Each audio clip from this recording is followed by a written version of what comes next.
इंतजाम स्वर्ग में है। वहाँ पे अप्सराएं भी नाचती हैं, वहाँ पे सब कुछ होता है, वहाँ पे सुरापान भी होता है, वहाँ नृत्य भी होता है। मतलब देखो, यहाँ पर जो ख्वाहिश अधूरी रह गई वो पूरी करने का जरिया वो मेरा काल्पनिक भगवान कहीं बाहर मुझे देता है। कौन खेल रहा है? ये खेलने वाला मन है। वो हमेशा सुख की तलाश कर रहा है और अपने दुख से दूर भागना चाहता है, लेकिन दुख की जड़ में नहीं जाता। कबीर साहब कहते हैं सारे दुख मेरे से स्वयं से उपज रहे हैं। पुरुष का अंश होते हुए भी मैं दुखी हूं। क्यों? क्योंकि वो आस मेरे ही मन से उठ रही है, वो इच्छा मेरे रोम रोम से उठ रही है। उसके लिए दूसरा जिम्मेदार कैसे हो सकता है? बाहर का न कोई शैतान है न कोई परमात्मा है जो मेरी इच्छा को संचालित कर रहा है। मेरे ही घट में बैठा हुआ मेरा मन, वो मेरी समस्त इच्छाओं को संचालित करता है। कबीर साहब बोलते हैं क्या हमने इस मन को जाना? नहीं जाना। जाना होता तो हम इसे अपना परम मित्र नहीं समझते। हमारा सबसे बड़ा मित्र कौन है इस दुनिया में? हमारा मन। चाहे कितना भी बड़ा महाराज आ जाए, महात्मा आ जाए, कोई भी आ जाए, हम सुनते सबकी हैं, लेकिन निर्णय हम अपने मन से करते हैं। हम कहते हैं जो हमारे मन को भा जाए, जो हमारे मन को जच जाए। मतलब निर्णय, वो जो एम्पायर रेफरी कौन होता है? वो हमारा मन है। हम सबकी सुन लेंगे, लेकिन हमारे मन को अच्छा नहीं लगाना तो फिर हम उसको स्वीकार नहीं करते। कबीर साहब ने सावधान किया। कबीर साहब बोलते हैं इस मन पर आप इतना भरोसा कर रहे हो, अपना परम मित्र मान रहे हो, लेकिन आपको दुखों की नदी में ढकेलने वाला, नदी नहीं, भव सागर, दुखों का सागर, इस भव सागर में ढकेलने वाला आपका अपना परम हितैषी ये मन है। और इसीलिए उन्होंने कहा कहे कबीर यह मन जात गंवारी। कबीर साहब कहते हैं ये जो मन है ना, इसका धर्म क्या है हमें नहीं पता, इसका गोत्र क्या है कोई फर्क नहीं पड़ता, किस पंथ से है ये भी मायने नहीं रखता, लेकिन इसकी जात ये गंवार है। देखिए कितने सधे हुए शब्दों में कहा और कितनी बड़ी बात कही। किसी व्यक्ति को नहीं कहा उन्होंने, किसी धर्म को गंवार नहीं कहा, किसी पंथ को नहीं कहा। कितना सावधानी से उन्होंने उस जड़ को पहचाना। व्यक्ति कोई बुरा नहीं होता। कौन बुरा है? वो इच्छा जो खेल रही है, और वो इच्छा किसके हाथों में है?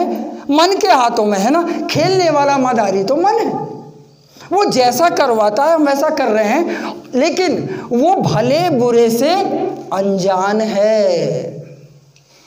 इस वजह से कहे कबीर यह मन जात गंवारी। क्या गंवार पे भरोसा किया जा सकता है? लेकिन दुनिया तो कर रही है, सारे धर्म कर रहे हैं, सारे पंथ कर रहे हैं, सारे महात्मा कितनी ही बड़ी बड़ी बातें क्यों ना करें, लेकिन वो अपनी मन की ही कर रहे हैं। पुरुष अंसा जीव जो सब दुख आस से होए। कहे कबीर यह मन जात गंवारी। इस वजह से मन का कहा न करो नर नारी। आप पूछ रहे हो ना सदगुरु का क्या आदेश है, सदगुरु क्या चाहते हैं, क्या संदेश है। कहे कबीर, कबीर में और दिवाकर साहब में कहीं कोई अंतर नहीं है, कहीं कोई अंतर नहीं है। कहे कबीर यह मन जात गंवारी, मन का कहा न करो नर नारी। हम कहीं पढ़ने जाते हैं तो कुछ नोट्स बनाते हैं, काम की 2-4 पॉइंट्स होते हैं, ये तो ये सबसे बड़ा पॉइंट। मन का कहा न करो नर नारी। पहले उसकी जांच पड़ताल कर लो, वो सत्य है असत है, धार्मिक है अधार्मिक है, संशोधन में आपको लिप्त कर रहा है या भवसागर में बहा रहा है। ये समझने के बाद में आप डिसाइड करो कि इस पे भरोसा किया जा सकता है या नहीं। लेकिन इसको समझने में एक दूसरी अड़चन और है। आप कहोगे कि कबीर ही क्यों, मैं भी इस मन को जानने की कोशिश करता हूँ। लेकिन कबीर साहब बोलते हैं जब लग मन का अंत न पावे, तब लग यह मन हाथ ना आवे। किसी चीज़ को जानना है, दूर से देख लिया, क्या मैंने उसको जान लिया? उसको उलट पुलट करके उसके पुर्जे पुर्जे को मुझे जानना पड़ेगा, तभी उसकी सारी पोल मेरे सामने खुलेगी। अन्यथा वो है गंवार लेकिन दिखलाएगा कि वो आपका परम मित्र है। तो मन को मन के अंत तक कैसे जाना जाए, ये संतों के अलावा, खासकर कबीर साहब के अलावा कोई और नहीं जान पाया। और इसी का परिणाम ये हुआ कि जो जो भी मन को ढूंढने निकला, अंततः उसने इस मन को ही परमात्मा मान लिया। मन ही काल देव निरंजन तोहरा के भरमाई हो, परमात्मा माना ना। सारी दुनिया परमात्मा को ज्योति स्वरूप मान रही है, निरंजन मान रही है, इस बात से बेखबर कि वो परमात्मा नहीं है, वो तो मन की ही अवस्था है। क्यों नहीं जान पाई ये दुनिया? क्यों? क्योंकि उन्होंने इस मन को मन के अंत तक नहीं जाना। और जब आप किसी विषय को आधा अधूरा जानते हो ना, आधा अधूरा, तो वो और भी ज़्यादा खतरनाक होता है। और यही हुआ, जिसको परमात्मा माना वो काल निकला। और यहाँ उज्जैन में तो क्या कहने, काल से बचने के लिए महाकाल की कल्पना की गई। काल हमारे पीछे पड़ा है ना, तो उससे बचने के लिए महाकाल। कबीर साहब बोलते हैं, महाकाल से वाचन चाहो गहो शब्द टकसारा। कौन माने कबीर को? क्यों? क्योंकि वो इच्छा तो अंदर खेल रही है, मन के हाथों का खिलौना है। मन अपने को परमात्मा कब का डिक्लेयर कर चुका। कबीर साहब कहते हैं, जितने भी अवतार हुए वो किसके थे? काल के थे, मन के थे। हमने उसे परमात्मा का अवतार मान लिया। और जबकि कबीर साहब बतलाए, परमात्मा आवे ना जाए, मरे ना जीवे, सबसे रहत न्यारा। परमात्मा आता नहीं है, जाता नहीं। हमें जरूरत है, हमें जाना पड़ेगा उसके पास तक। वो नहीं आएगा, क्योंकि आएगा तो उसको भी गति में आना पड़ेगा, परिवर्तन में आना पड़ेगा। जैसे ही परिवर्तन में आएगा वो माया में आ जाएगा। संतो आवे जाए सो माया। हम और आप माया में हैं, परमात्मा माया में नहीं है। यदि उसको अवतार लेना है तो उसको माया में आना पड़ेगा ना। और जो आता है जाता है वो क्या है? वो माया रूप हो गया, वो मन है। इस वजह से कबीर साहब कहते हैं, कहे कबीर यह मन जात गंवारी, मन का कहा न करो नर नारी। इस बात को यदि अंडरलाइन करके ब्लॉक लेटर्स में लिख लो, सेव कर लो कहीं, तो जीवन में एक क्रांति हो सकती है। अन्यथा मन हमको भरमाने के लिए ही है। 10 अवतार निरंजन की ना, सो करता ना होई। देखिए, कबीर के अलावा किसी और में ये हिम्मत है कहने की? किसी में ये हिम्मत नहीं है कि 10 अवतार निरंजन किया, निरंजन ने किए, काल के हैं वो। कोई नहीं कह पाया, किसी में ताकत नहीं, क्योंकि हर कोई मन के अधीन है, मन कहने नहीं देता। 10 अवतार निरंजन की ना, सो करता ना होई। अरे वो तो आपन करनी भुगते करता और कोई, करता तो कुछ और ही है जो इनके हाथों में नहीं आया। इस वजह से कबीर साहब बोलते हैं, ये मन गंवार है। ये परमात्मा के होते हुए स्वयं को परमात्मा घोषित कर रहा है। घोषित करने वाला भी ये मन, और उसको परमात्मा मानने वाला भी ये मन। कौन रोकेगा? इसके आड़े कौन आएगा? जब तक ये जीव उस मूल तक नहीं जाता, मन के अंत तक नहीं जाता, तब तक मन को, इस काल को परमात्मा मानता रहेगा और पचता रहेगा। मन का कहा न कीजिए भाई, भव सागर में देई भाई। मन का कहा जो कीजिए भाई, तो भव सागर में देई भाई। यदि हम मन का ही कहना मानते रहेंगे, मन के अनुरूप ही सारा व्यवहार करते रहेंगे, और भक्ति कैसी हो इसका निर्णय भी यदि हम अपने मन के द्वारा लेते रहेंगे, तो भव सागर में हमारा बहना निश्चित है। इसीलिए कबीर साहब, देखो उमाटे साहब, दिवाकर साहब हमेशा कहते हैं, अपना मत मत डालो, किसी भी काम में, किसी भी निर्णय में अपना स्वयं का मत डालो। आपका स्वयं का मतलब किसका? मन का। और मन कौन है? वो गंवार है। उसका मत कभी सही दिशा में जा नहीं सकता, आपको सही दिशा में लेकर के जा नहीं सकता। वो कहते हैं केवल और केवल सद्गुरु का मत स्वीकार करो। जो सद्गुरु चाहता है वही यदि हम करें, सद्गुरु का मत सही है, वो बंधा हुआ नहीं है। क्यों? क्योंकि वो मन को जानते हैं। केवल सद्गुरु परमात्मा को जानता है, केवल सद्गुरु परमात्मा से एक रूप है। इस वजह से केवल सद्गुरु परमात्मा के मत से चलता है। जब हम सद्गुरु से जुड़ते हैं तो हम वास्तव में परमात्मा के मत से जुड़ते हैं, अपने आप को मन के मत से अलग करते हैं। यदि हम मन के मत से बह रहे हैं और परमात्मा पाने की हमारी इच्छा है, कामना है, तो वो कभी पूरी नहीं होगी। हम हमेशा धोखा खाते आए, हमेशा धोखा खाएंगे। इस आध्यात्मिक जगत में जितनी धोखाधड़ी भक्तों के साथ हुई ना, इतनी किसी के साथ नहीं हुई। आप देख लीजिए, हम कहते हैं बोलचाल की भाषा में, साहब वो पुलिस स्टेशन गए थे, पुलिस वाले ने इतने रुपए मांग लिए, उसने ठग लिया, इसने ठग लिया, उसने ठग लिया। किसी ने बेईमानी कर ली, किसी ने चोरी कर ली, किसी ने डकैती कर ली। लेकिन जितनी बेईमानी धर्म के नाम पर हुई ना इस संसार में, इतनी कहीं नहीं हुई। इस जीव का शोषण, लोग गरीबी में जीने को मजबूर हैं, 2 वक्त की रोटी नहीं खा पा रहे हैं, लेकिन फिर भी वो चढ़ावा देना है, भेंट बंदगी देनी ही है। कहाँ से करोगे इंतजाम हम नहीं जानते, लेकिन ये सब तो करना पड़ेगा। अरे जिस परमात्मा ने सबको बनाया, पूरा ब्रह्मांड बनाया, क्या उसके पास किसी वस्तु का अभाव हो सकता है? नहीं। लेकिन हम क्योंकि अपनी इच्छा से चल रहे हैं, अपने मन से चल रहे हैं, हमें लगता है कि हमें माया प्यारी है, तो मेरे परमात्मा को भी पक्का प्यारी होगी।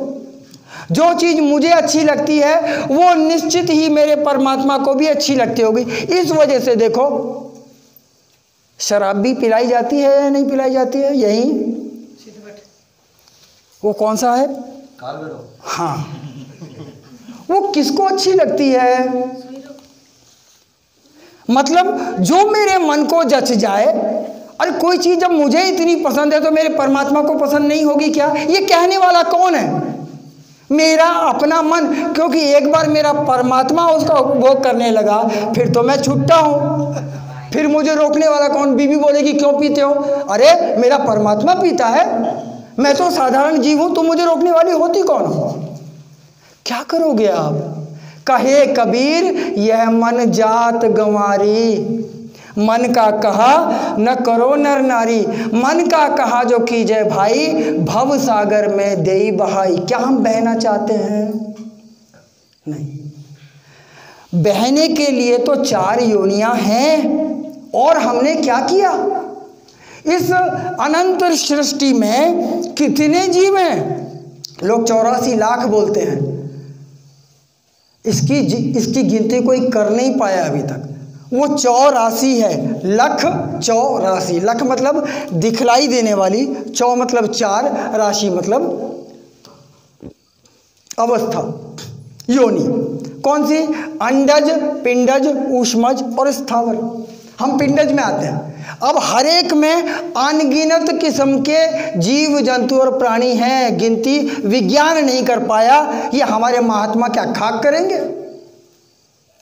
नहीं कर पाया। तो इतनी सारी योनियों में ये जीव कर क्या रहा था?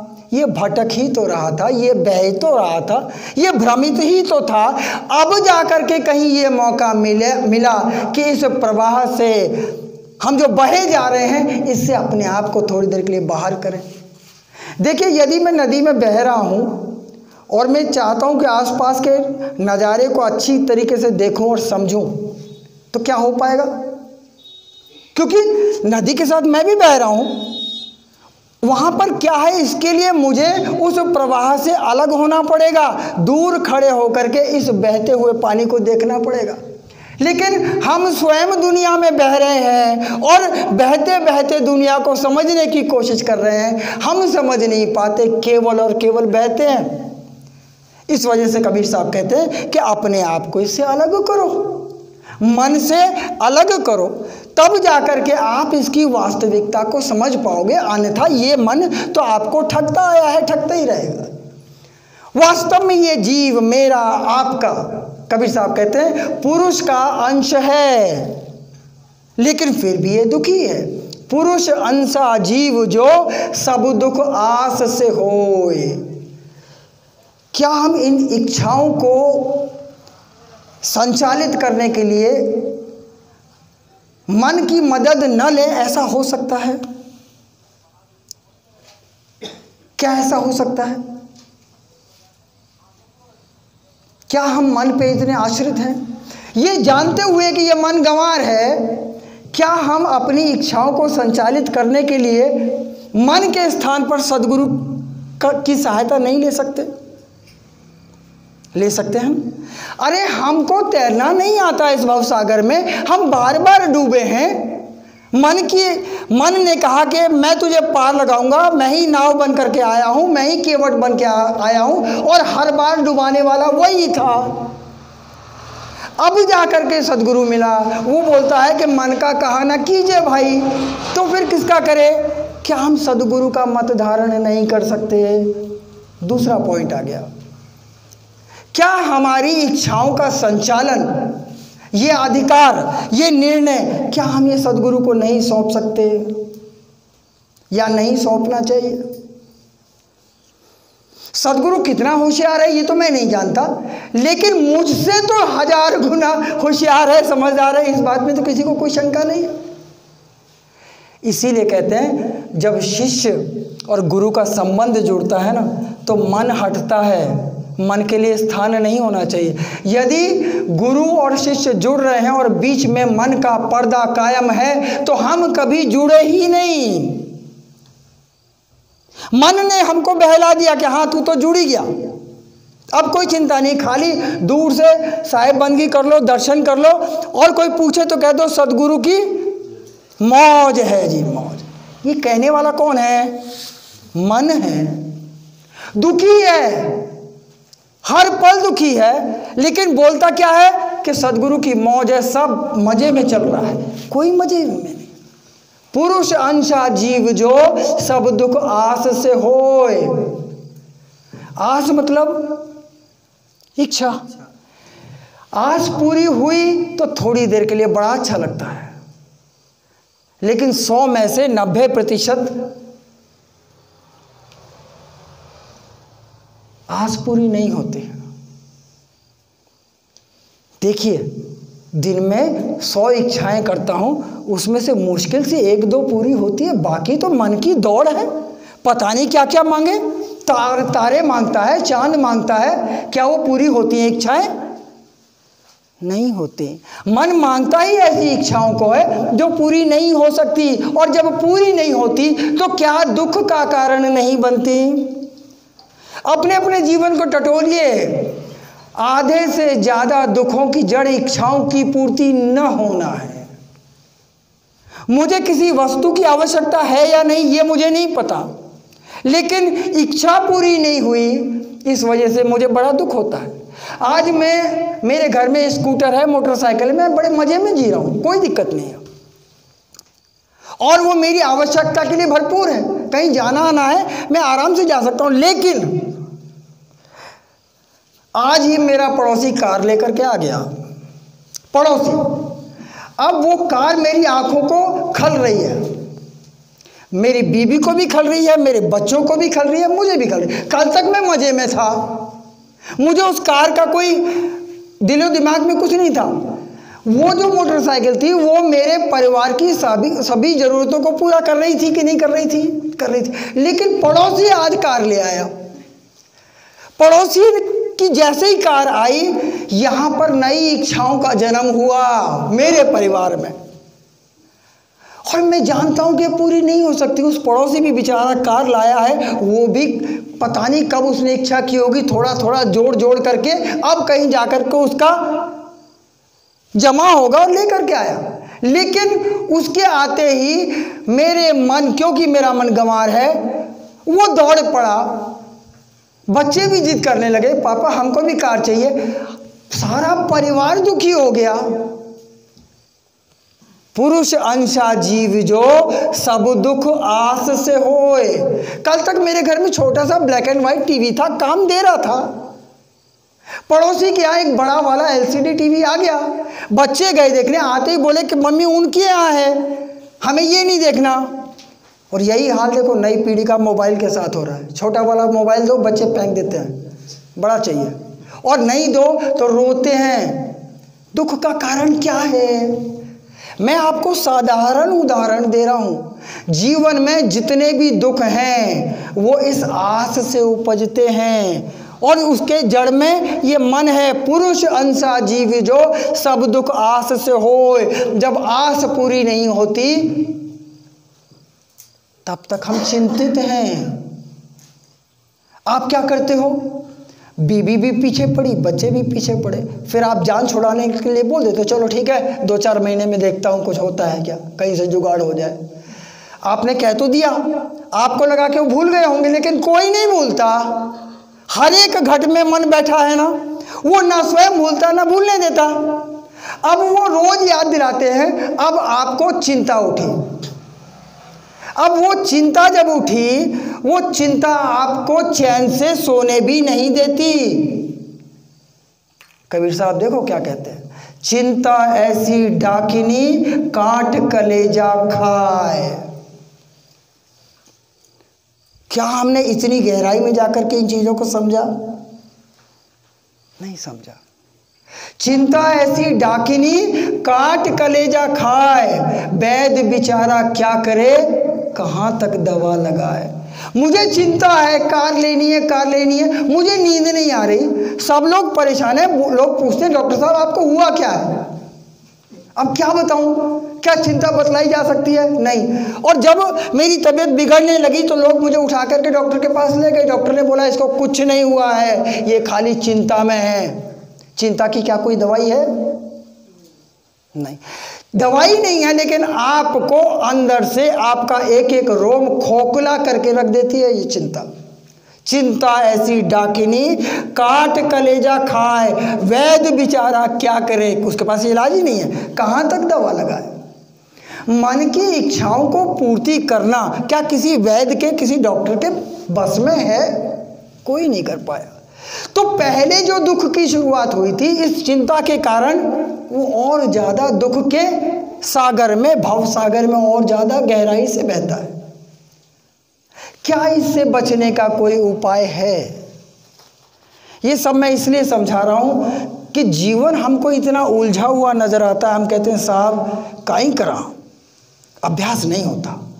क्यों? क्योंकि दुनिया भर की सैकड़ों चिंताएं, ये हो जाए वो हो जाए, थोड़ा इसको सेट कर लूं, उसको सेट कर लूं, उसके बाद में अभ्यास करूंगा।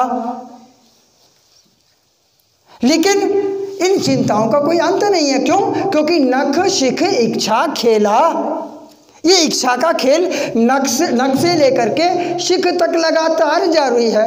हम दिन में आंखों से देखते हैं, खुली आंखों से इच्छा करते हैं, क्या रात में हम चैन से सो पाते हैं? रात में भी हमारा मन सपने में हमें इच्छाओं के साथ ही खेलना सिखलाता है। दिन में जो इच्छाएं पूरी नहीं हुई उनको हम रात में सपने में पूरी करने की कोशिश करते हैं। हमारा ये मन, अगर हम दिन भर भूखे हैं तो रात में सपने में हमारे सामने एक बहुत बड़ी थाली आ जाती है जिसमें दुनिया भर के व्यंजन हैं।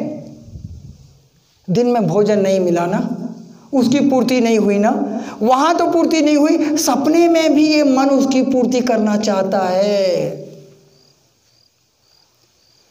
चाहे दिन हो, चाहे रात हो, चाहे जागृत अवस्था हो, चाहे स्वप्नावस्था हो, मन हर एक अवस्था में कार्यरत है और हम इस बात से अनजान हैं। और मन की इसी अवस्था को लेकर के हम आ गए सदगुरु के पास कि सदगुरु बाकी तो सब हमने कर लिया, अब तो भगवान को जान के ही रहेंगे। सदगुरु बोलते हैं कि बेटा रुक, अभी तू नया नया है, 2-3 साल रुक, लेकिन तब तो ऐसे आंसू टपकते हैं कि साहब अब नहीं दिया तो फिर मेरा जीवन पता नहीं क्या हो जाएगा। रो धो करके सर पटक करके तुरंत दीक्षा, गारंटर भी तैयार, किसी न किसी को पटा लिया और दीक्षा लेते हैं बगैर इन विषयों को गहराई में समझते हुए। वो जो रुकने के लिए कहते हैं ना सदगुरु, वो क्यों कहते हैं? ताकि हम इन बातों को समझें, वो तड़प पैदा हो, वो बेचैनी पैदा हो, मन उस चीज को मांगे ना। मन अभी दुनियादारी में रम रहा है, आप जबरदस्ती देखा देखी, आपने देखा ये सारे मेरे रिश्तेदार हैं, सदगुरु से जुड़े हुए हैं, सत्संग में जा रहे हैं, मैं नहीं जाऊंगा, तो यार ये तो पोजीशन खराब होने वाली बात है, तो फिर मैं भी चला जाता हूँ। लेकिन तब तक मेरे मन की तैयारी नहीं हुई है। सदगुरु बोलते हैं पहले मन की तैयारी कर, वो तड़प पैदा होने दे। लेकिन हम वो तड़प के बगैर उत्साह में चले जाते हैं। उत्साह होता है, गांव में कबड्डी का खेल हो, पहले ज़माने में कुश्ती के अखाड़े हुआ करते थे, पूरा गांव देखने आता था। ऐसे ही कबीर साहब बोलते हैं ये मन इसी अवस्था को लेकर के सदगुरु की शरण में भी जाता है, उत्साह में जाता है। लेकिन जब जाता है 8-10 दिन 1 महीना उत्साह टिकता है, उसके बाद में मन बोलता है यार इसमें ऐसा क्या है, इसमें तो कुछ भी नहीं है, वही दिख रहा, आगे कुछ नया तो दिख नहीं रहा। फिर वो उत्साह ठंडा पड़ता है, और जब ठंडा पड़ता है ना, हम सदगुरु से हमारी दूरी बढ़ती जाती है। इस बार तो जो दूरी बढ़ी वो तो किसी महामारी के कारण थी, लेकिन मन का ये स्वभाव है, हम उससे दूर जाते हैं। तो चिंता ऐसी डाकिनी काट कलेजा खाए, वैद्य बेचारा क्या करे, कहाँ तक दवा लगाए। इसका एक ही इलाज है। कबीर साहब कह रहे हैं जो तू चाहे मुझको मत कछु राखे आस। तीसरा पॉइंट जिसको अंडरलाइन कर सकते हो, सदगुरु का आदेश, सदगुरु का संकेत, सदगुरु की आज्ञा क्या, जो तू चाहे मुझको मतलब परमात्मा को, मत कछु राखे आस। क्या ये संभव है? अगर ऐसा कर पाए तो कबीर साहब बोलते हैं जो तू चाहे मुझको मत कछु राखे आस, मुझ सरीखा होए रहो सब कुछ तेरे पास। सब कुछ तेरे पास दिया हुआ है, लेकिन तू से अनजान है। और जब मैं भूला हुआ हूं, मेरे बैंक में कितना पैसा पड़ा है मुझे पता नहीं, ठीक है। अगर मुझे नहीं पता तो मैं तो यही सोचूंगा ना कि मुझसे बड़ा गरीब इस दुनिया में कोई नहीं है ना। जब मुझे पता चलता है कि यार मुझे मांगने की जरूरत नहीं, मैं कोई गरीब नहीं हूं, मैं तो धनाढ्य हूं, मेरे बैंक में तो अरबों खरबों रुपए पड़े हैं, इतनी धन संपत्ति है, लेकिन उसका ज्ञान मुझे हो तब ना। आध्यात्म क्या है? आपकी अंदर की संपन्नता। जिस दिन आप जान जाओगे आप दुनिया के सम्राट हो। लेकिन हम क्यों दरिद्रियों की तरह, भिखारियों की तरह दर दर जा रहे हैं? मंदिर में जाके हम करते क्या हैं? हम भीख मांगते हैं। और भीख कौन मांगता है? जिसके पास अभाव हो। उसके अपने बैंक के खाते में कितना पड़ा है उसे पता ही नहीं है, और वो गली गली दर दर भीख मांग रहा है। वो और किसके सामने मांग रहा है? उस जड़ मूर्ति के सामने, जो आपकी बात ना सुन सकती है ना समझ सकती है। किसी चेतन से मांगते तो बात समझ में आता। जो तुम्हारी बात ना समझ सकता है, ना सुन सकता है, ना पूर्ति कर सकता है, उसके सामने सर पटक पटक करके लहू लुहान कर रहे हो, और इस बात से बेखबर कि आप अंदर से इतने संपन्न हो कि आपकी बराबरी इस जगत में दूसरा कोई नहीं कर सकता। कबीर साहब क्या कहते हैं? संग चले सोई धन है संतो, छूट जाए सोई माया। ये बाहर की जो संपन्नता है, मुझे बतलाइए, क्या ये हमारे साथ रहेगी या एक दिन छूटेगी? बाहर का पैसा, बाहर की खेती बाड़ी, बाहर की दुकान, बाहर की नौकरी, बाकी घर में जितने भी आइटम्स हैं, मोटरसाइकिल से लेकर के फ्रिज, वॉशिंग मशीन, क्या ये सब साथ में जाएगा? किसी के साथ में गया, कोई ले जा पाया? आप सुई के नोक की बराबर की वस्तु भी अपने साथ नहीं ले जा सकते। जिसको हम साथ में नहीं ले जा सकते उसको हम धन कह रहे हैं। क्या ये मन गंवार नहीं है? गंवार है। नहीं तो हाँ देखो, हम ये ऐसी बातें नहीं है कि किसी शास्त्र में से उठा करके समझानी पड़े, ये तो हमारा रोज का अनुभव है। इतने बड़े से सिकंदर आया जिसका राज पूरी पृथ्वी पर था, जब गया तो दोनों हाथ खाली थे। इसका मतलब क्या उसने धन कमाया? वो धन नहीं था। संग चले सोई धन है संतो, छूट जाए वो माया थी। और परमात्मा का अंश अपने आप को माया से धनवान बनाने की कोशिश कर रहा है, माया से तृप्त करने की कोशिश कर रहा है। क्या वो होगा? हो नहीं सकता। अरे अविनाशी को कौन तृप्त कर सकता है? अविनाशी ही कर सकता है। आत्मा अविनाशी है ना। जब तक इस आत्मा को अविनाशी परमात्मा नहीं मिलेगा तब तक ये तृप्त नहीं हो सकती।